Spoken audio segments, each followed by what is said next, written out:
Hello, dear friends. We are sincerely glad to greet you again. And today we are going to talk with the esteemed Igor Mikhailovich Danilov. Hello. Igor Mikhailovich, in our previous videos, you said that a human being has only been studied 5% out of 100, and this applies to everything that is currently known to science, both in the field of anatomy, what has been studied about a human, what has been observed and described, and in the field of psychology. Thus, it turns out that by 95% we do not know and do not understand who a human being is, what his role is, and how he is arranged.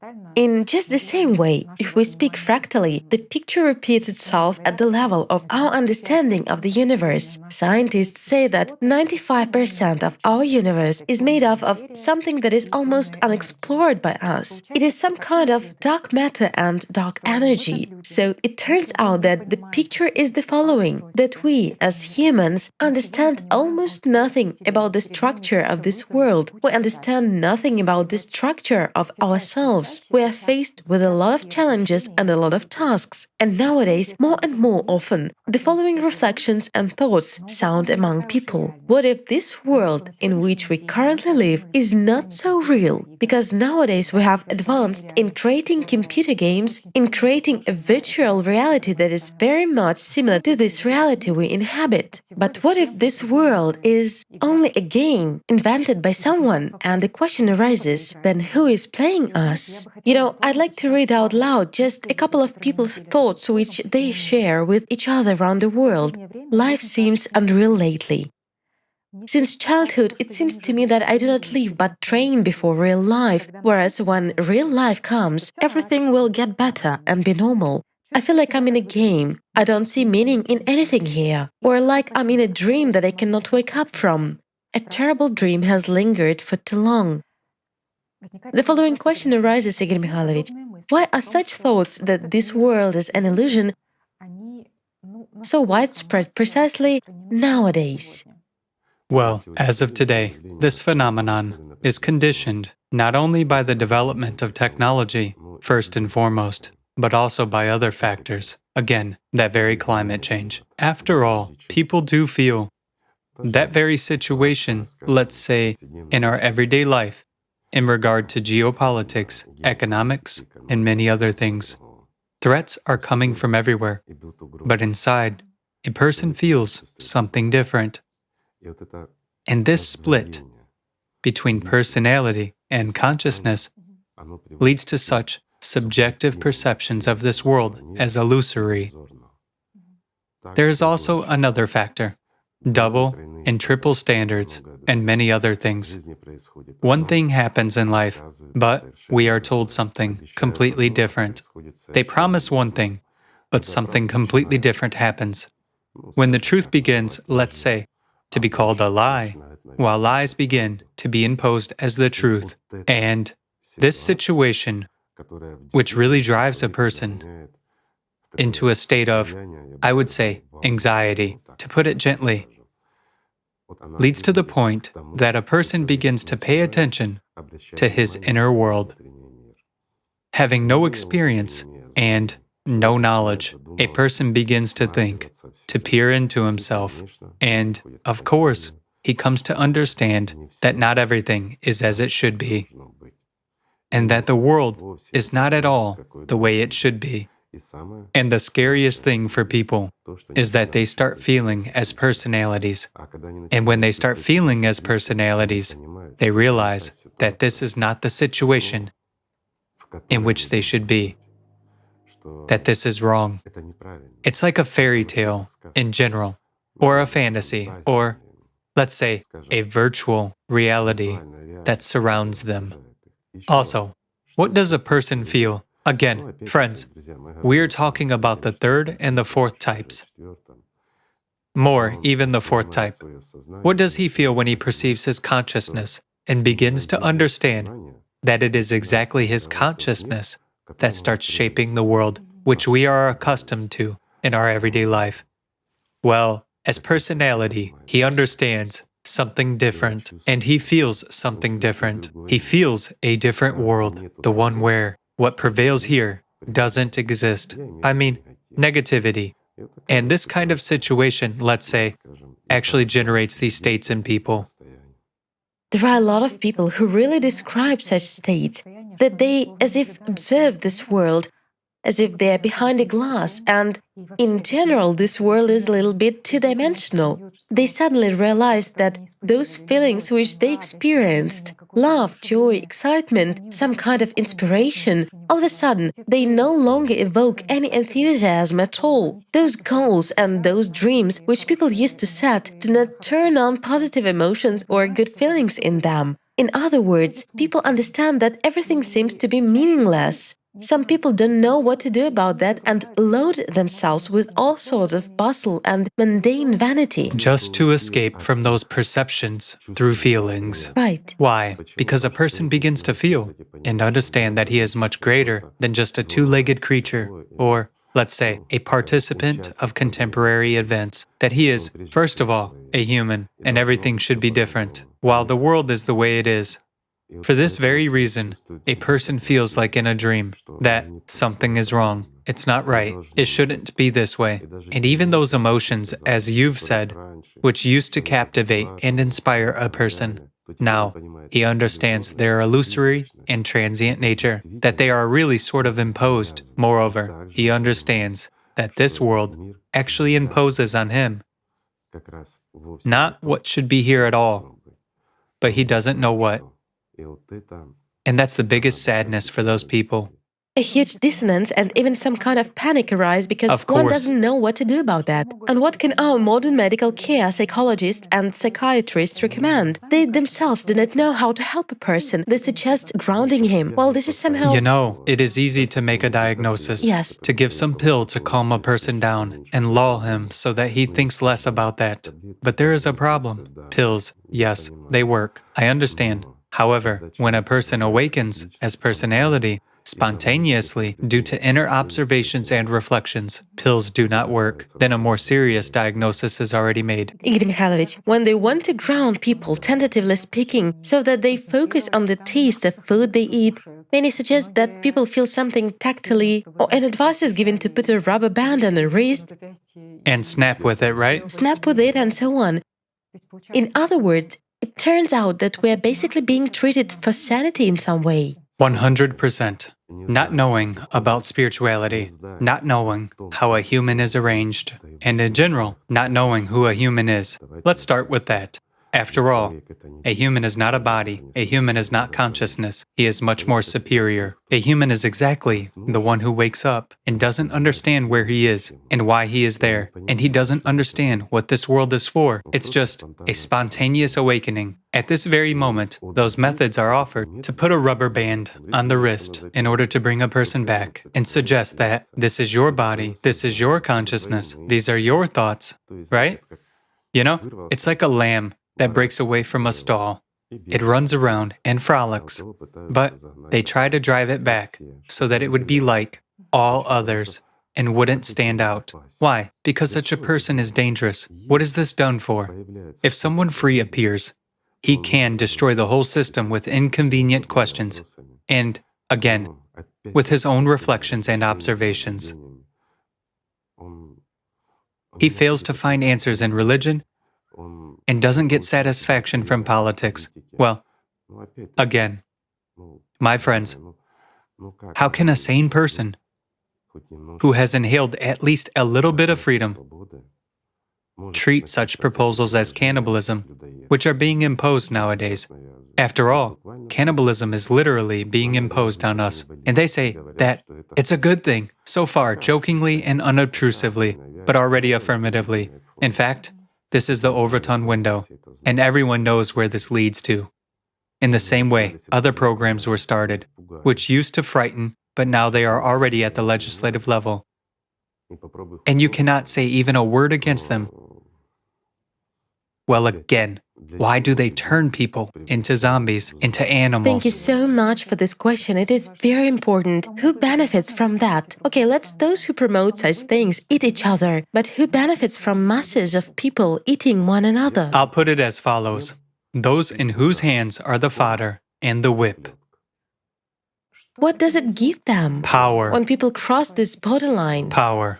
A human who crosses the borderline of humaneness becomes just a beast. And it is much easier, my friends, to control a beast than a human. If a human is free, yes, he can be forced, he can be compelled, but he doesn't agree with that, while a beast is a beast. It is easier to deal with it. Meaning a rigid hierarchy like in the animal world and full control. 100%. And what about our world? Isn't it that way? Look in any organization, everywhere and around. There is a rigid hierarchy and resubordination. Try to go against, let's put it so, the dominant opinion, despite democracy and everything else. If you cross the line of what is permitted to you, they will shut your mouth. Isn't that true? Why? Because it's a threat to their enjoyment of life. I'll put it that way. It is so, indeed. You know, it's actually such a very acute issue.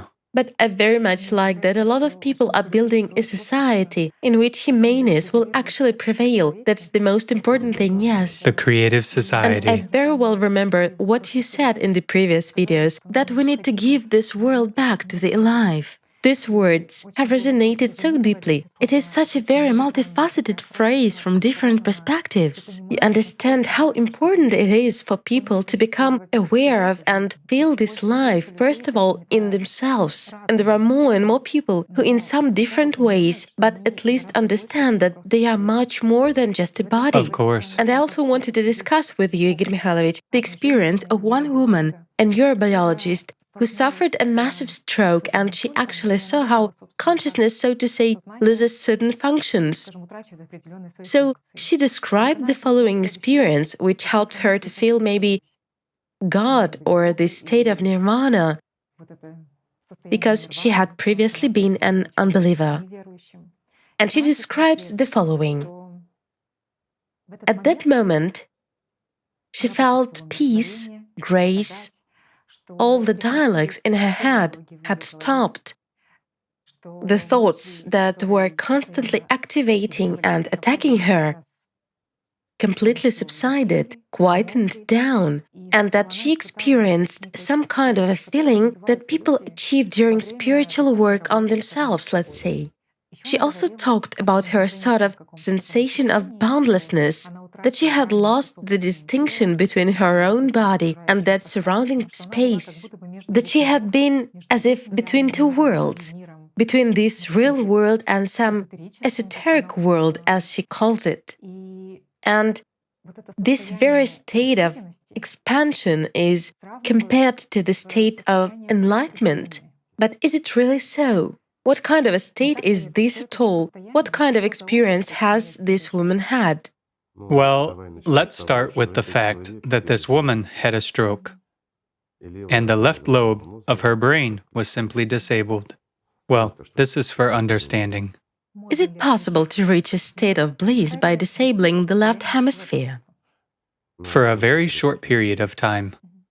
But it won't work that way for everyone, due to the fact that she was a scientist. She worked a lot, she thought a lot, and she had good connections between the left and the right hemispheres. If a person doesn't load the brain very much, then by disabling the left, let's say, lobe of the brain, under such a massive hemorrhagic stroke, like she had, it was a massive hemorrhage.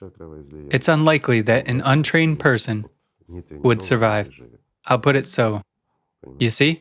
Therefore, the experience is dangerous, and one shouldn't repeat it, hope for, and dream about it. That's firstly. Secondly, the experience she gained was only a controlled disconnection by her as personality of what had happened.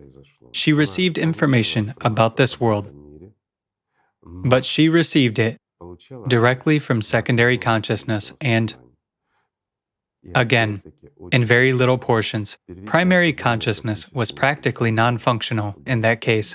In other words, she received a little experience of personality and looked at that world, owing to the fact that the connection with consciousness was still preserved, but there was no dominance of consciousness. And as personality, while personality is capable of seeing another world, of perceiving it, she perceived that world too. That is, she received, I'll put it this way, primary experience. Yes, my friends, It is the very primary experience when a person embarks on the spiritual path and already approaches spiritual practices. So, the primary experience in spiritual practices approximately corresponds to these sensations, meaning when a person already gains a certain freedom from his consciousness and begins to understand who he is. Meanwhile, it didn't help that woman. Why? Because she had no knowledge. For her, it was fear, fright, and understanding of the catastrophical scale of the situation. She tried to compensate for all this afterwards and describe how interesting it all was, and so on. Imagine her state. Panic, fear. Of course, panic and fear. Why? Because she didn't order that, but it happened.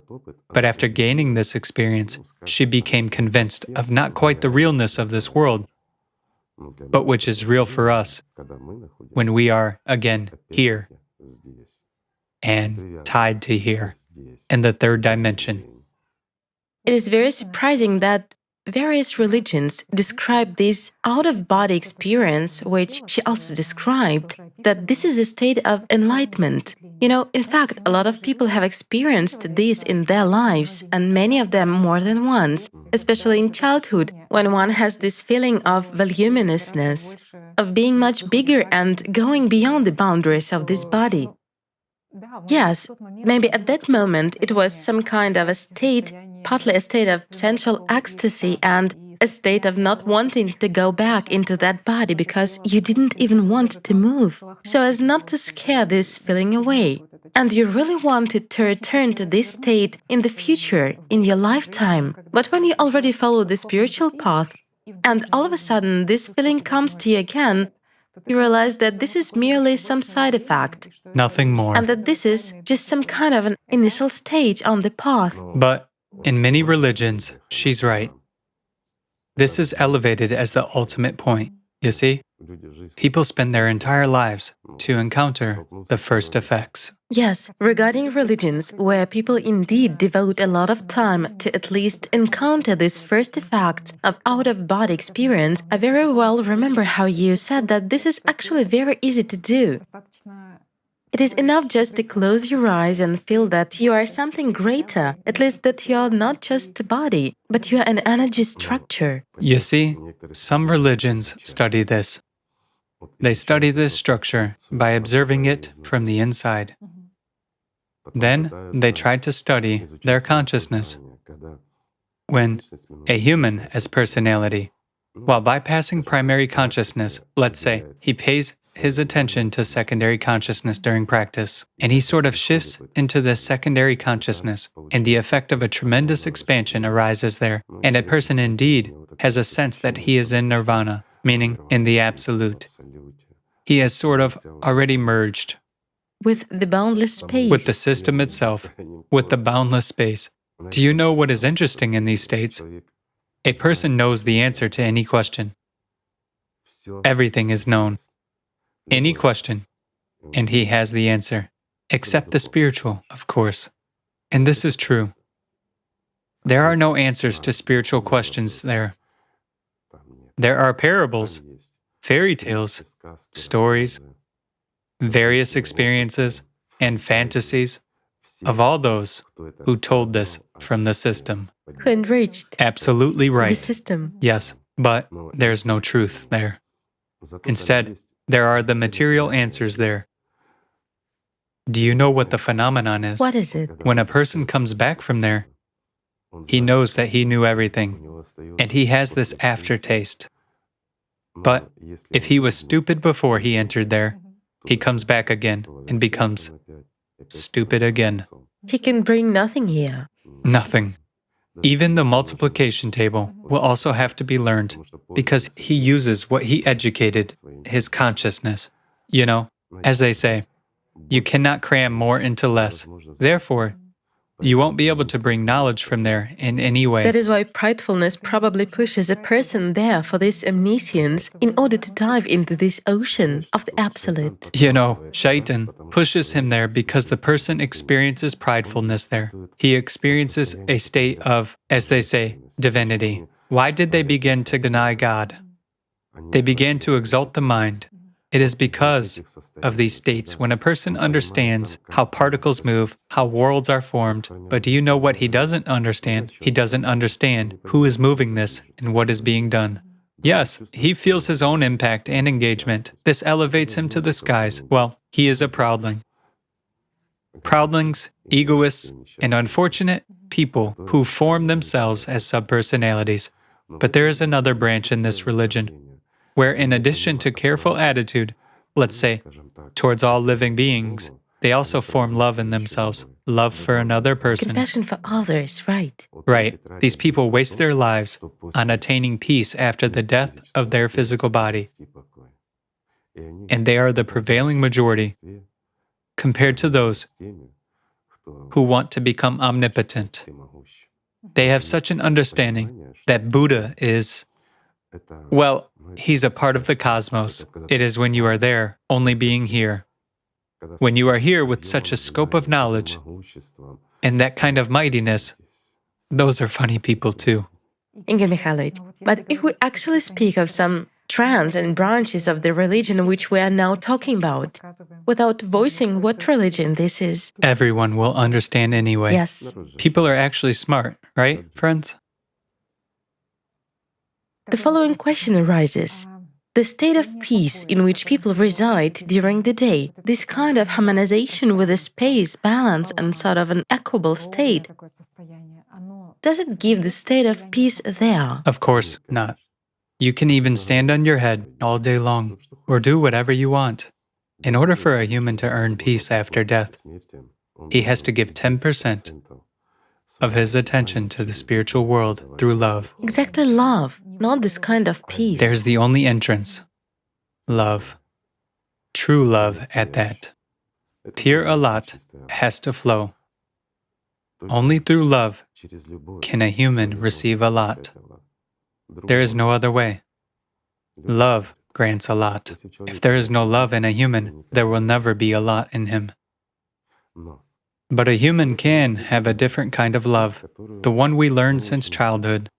Love for ice cream, for candy, for some luxury, for something beautiful, for another physical body, and for many other things. I have emphasized on purpose for another physical body.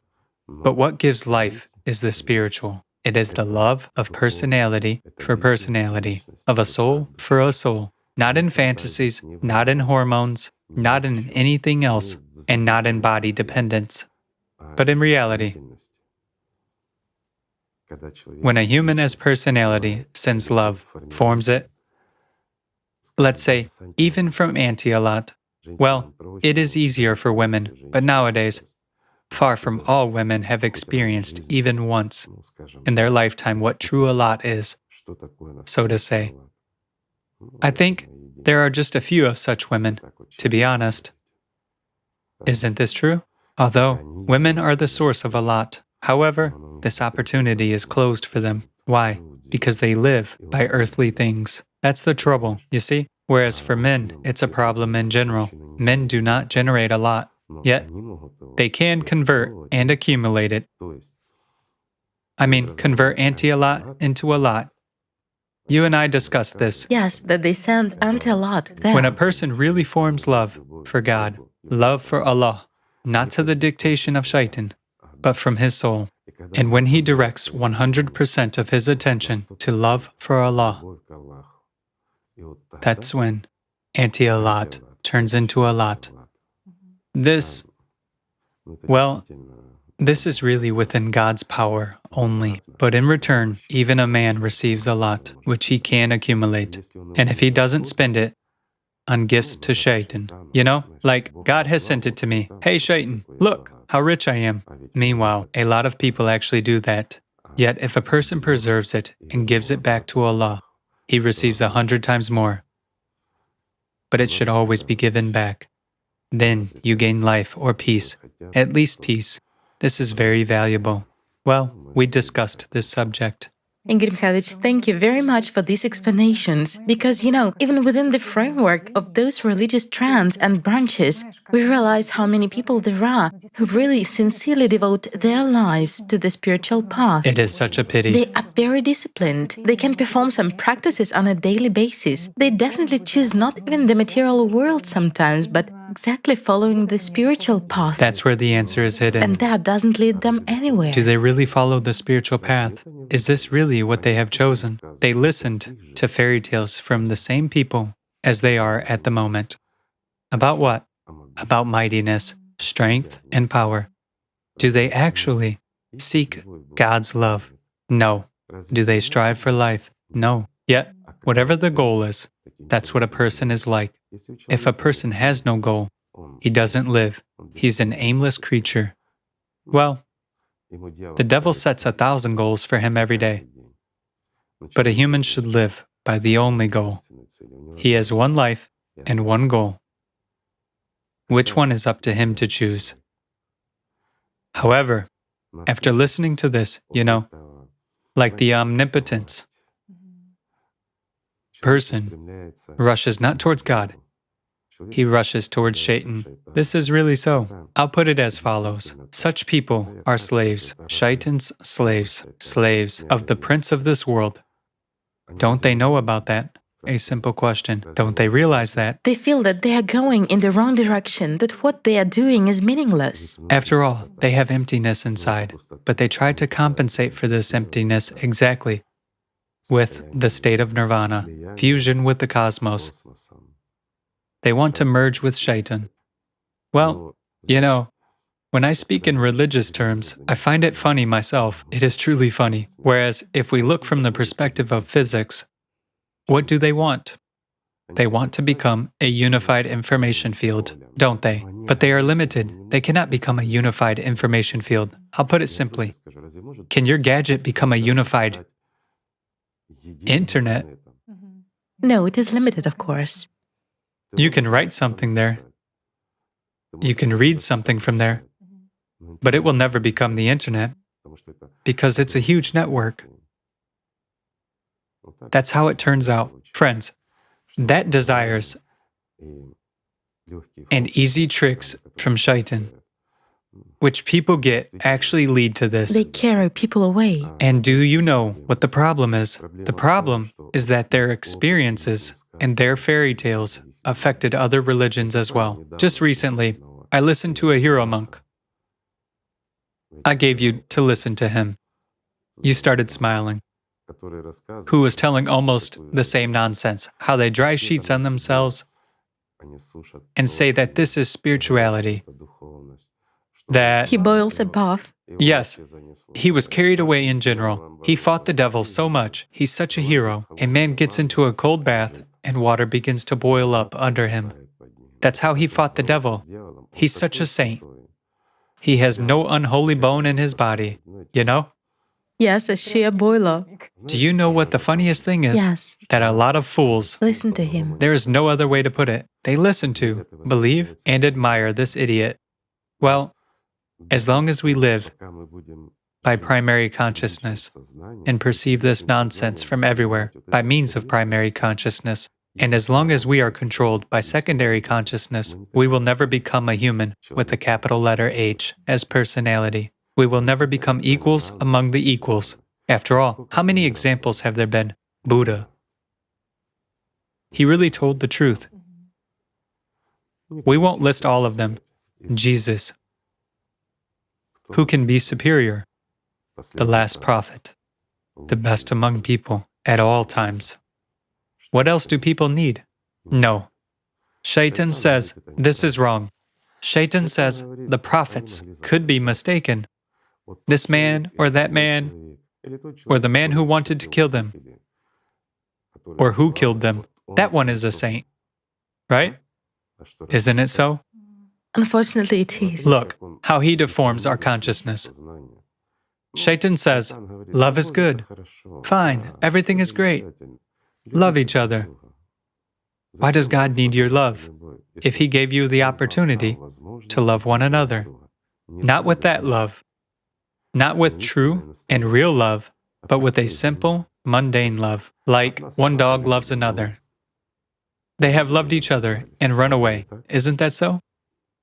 What else does Shaitan give? He says, if you receive power, you dominate everyone.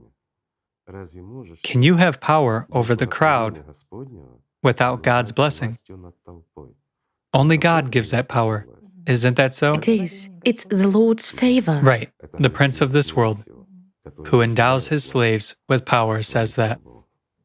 And he tempted Jesus. He offered him this power, yes. Jesus was offered power by some Shaitan. That's the answer. But people gladly pick this up and fight for it. They fight for hallucinations, fight for fairy tales from Shaitan, fight for anything, for a piece of bread in this world, for a warm place. They fight for everything except life. Igor Mikhailovich, I would also like to discuss with you the following point.